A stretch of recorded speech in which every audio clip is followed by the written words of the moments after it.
हाँ जी अस्सलाम वालेकुम वेलकम बैक चाचे दे आओ तुहानू पता है राती इत्थे पहुंच जाए सड़की वेले इत्थे जनाब फिर सुते हुण तकरीबन 11 का टाइम हो गया तो हुण उठे मैं गड्डी तो टैंकी विखा छड़ा टैंकी फिर गंदी पई होंदी है मेरे ख्याल नाल इस मसला छड़िया को नहीं गड्डी दा फिर गंद बने अंदर है मैं काट के वेखिया ए गंद तेरे बढ़ जाई अल्लाह ही माफी दे कोई पता नहीं लगता आयल भी ज्यादा होया है कि नहीं होया लेकिन टैंकी वावा गंदी हो जाती है ये मेरे ख्याल नाल जड़ा नुकस समझिया ना नुकस नहीं नुकस का कोई और है अल्लाह ही माफी दे रोड ते ना ही खलोवे ये कर्म वाली जिस टाइम टेंशन बनाने लगदियां ने उस टाइम फिर बना दी रहनियां चलदियां रहन ते मुड़ दिल च सदियां चलदियां रहन ते सालां चलदियां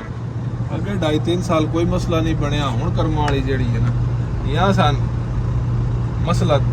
लभदा नहीं पिया चलो अल्लाह खैर रखे तकरीबन 12 का टाइम हो गया है 11:30 का ते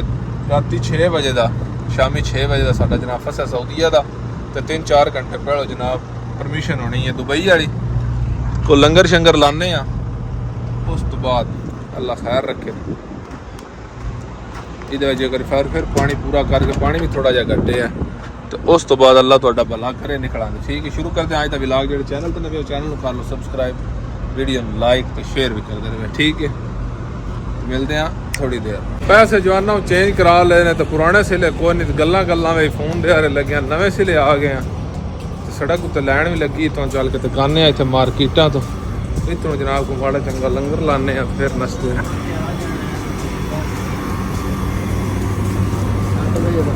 तो पानी दे 1-2 कार्टन लेने जिमें गड्डी में भी पानी की जरूरत है तो मैं नहीं लगता जिमें गड्डी नहीं जड़ी है ये पूरी सेट नहीं ठीक है आ जो लंगर शंगर ला के शॉपिंग शूपिंग करके फिर निकलते हैं शीशा थोड़ा साफ आई मैं क्यों ना अपना मुंह मत्था वेख लवीए माशाल्लाह नजर ना लगे इंशाल्लाह लंगर शंगर लाने तो बाद पेपर लेने तो बाद सारा कुछ तरतीब करके आ पेपर ने ते लैन च लग गए हैं तकरीबन 2 बजे की साड़ी परमिशन आई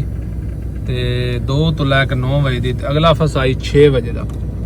तो बिल्कुल अल्लाह खैर करे तो पड़ जाते बस लैन लगना तो 20-25 मिनटा इंशाल्लाह अबू ज़ैबी यानी इन्हां दी जिथे परमिशन चेक करानी उत्थे पड़ जाना ठीक है गड्डी बिल्कुल मुतमइनी भी करदी फिर चला के वेखने की निज़ाम बनता अल्लाह खैर करे तो बार्डर के अंदर तुहानू पता वा वीडियो बनाना नहीं अलाओ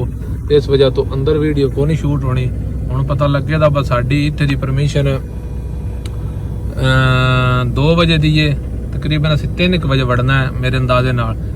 ते 6 बजे दा अगला फस है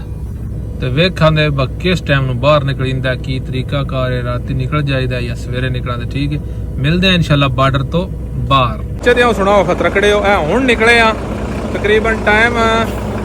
8-9 दा हो गया सही है फतूरा ले लिया जनाब लारी तैयार है असी हुण चलने घुमते तो माड़ा चंगा लंगर करिए सही है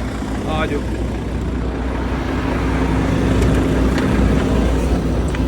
बार्डर ते जवाना बड़ी सख्ती है जी असी पानी ते 3 कार्टन ले आन तुहाडे सामने जिन्हां च 2 नाल टायर धो छड़े ने ते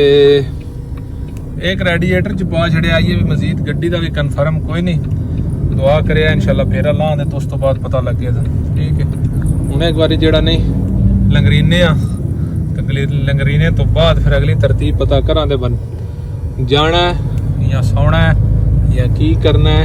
की होना है ये तो मेरे रब नूं पता है लेकिन बंदा सोचता कुछ होंदा सोच कुछ वेख्या साढ़े ना तो गड्डी सियाणी हो आदि बेल्ट ला लै जिन्ना कार ठीक है ते आ जो चलिए होटल ते पहला किराए वाले पंप पे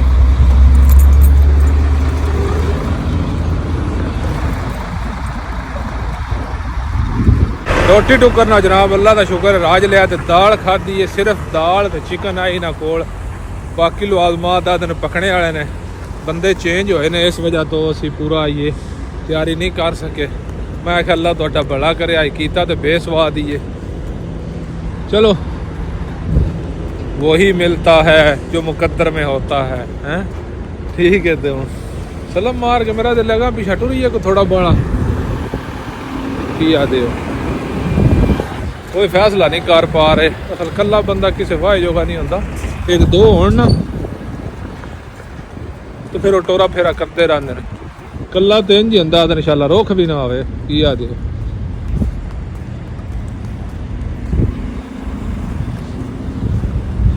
ਵੇਖੀ ਟੂਪਾਂ ਤੇ ਨੂੰ ਸੱਟ ਗਈ,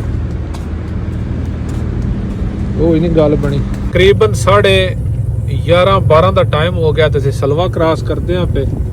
ਬਿਲਕੁਲ ਸਲਵੇ ਵਾਲਾ ਰਾਉਂਡ ਬੋਰਡ ਅਸੀਂ ਲੈਫਟ ਕਰ ਲਿਆ ਤੇ ਅਜੇ ਥੋੜੀ ਸਾਡਾ ਦਿਲ ਹੈ ਇਹ ਬਸ ਥੋੜੀ ਚਲਾ ਲਈਏ ਕਿਉਂਕਿ ਰਾਤ ਦਾ ਮੌਸਮ ਠੀਕ ਹੁੰਦਾ ਹੈ ਤੇ ਦਿਹਾੜੀ ਬੜੀ ਗਰਮੀ ਹੁੰਦੀ ਹੈ। ਠੀਕ ਹੈ, ਇਹ ਜੇ ਸਲਵਾ ਰਾਈਟ ਸਾਈਡ से ਸਮੁੰਦਰ ਬਿਲਕੁਲ ਨਜ਼ਦੀਕ ਹੈ ਸਾਡੇ। ਠੀਕ ਹੈ, ਆ ਜੋ ਚਲੀਏ ਵੇਖਦੇ ਕਿੱਥੇ ਥੋੜੀ ਅਪੜੀਂਦਾ ਤੇ ਕੀ ਕਰਨਾ ਹੈ ਤੇ ਕੀ ਨਹੀਂ ਕਰਨਾ। ਕੱਲ ਇਸ ਟਾਈਮ ਅਸੀਂ ਸਜਿਓ ਨਿਕਲੇ ਆਈ, ਸਜਿਓ 11:30 ਵਜੇ ਸਜਿਓ ਨਿਕਲੇ ਆਈ। आज जनाब ਅਸੀਂ इंशाल्लाह सलवे पहुंच आए बार्डर ਤੇ ਜਲਦੀ ਨਿਕਲ ਆਏ ਆ। ਵਿੱਚ ਰਸ਼ ਬਣਿਆ ਹੀ ਲੇਕਿਨ ਬਾਅਦ ਵਿੱਚ ਕੰਮ ਠੀਕ ਹੋ ਗਿਆ ਹੀ। ਅਗਾ ਰਸ਼ ਕੋਣ ਆਈ। ਠੀਕ ਹੈ, ਜਿਤਨਾ ਪਿਛਾ ਰਸ਼ ਆਈ ਨਾ ਤਨਜ਼ੀਲ ਵਾਲੀ ਪਾਰਕਿੰਗ ਕੈਮਰੇ ਵਿੱਚ ਇਤਨਾ ਜਨਾਬ ਅਗਾ ਸਕੂਨ ਆਈ। ਪਹੁੰਚ ਆਏ ਆ, ਅੱਲਾ ਦਾ ਸ਼ੁਕਰ ਹੈ। ਅਫੂਫ ਤੋਂ ਪਹਿਲੋ ਇੱਕ ਮੱਤਾ ਨਹੀਂ ਹੁੰਦਾ ਉੱਥੇ माशाअल्लाह सारा कुछ ही ठीक ठाक है। वाह हिम्मत की है। 2:20 हो गए ने, लाइट साड़ी खराब ही हो गई है। ठीक है, हुण इंशाअल्लाह उठा तो सुबह 3-4 घंटे सोने ते मिलते हैं सुबह नैक्सट व्लॉग विच। उस वे तो जनाब अल्लाह दे वाले हसते रहो वसते रहो। जेडे नवे हो चैनल को कर लो सबसक्राइब, वीडियो लाइक तो शेयर कर लो। ठीक है, मिलते हैं सुबह।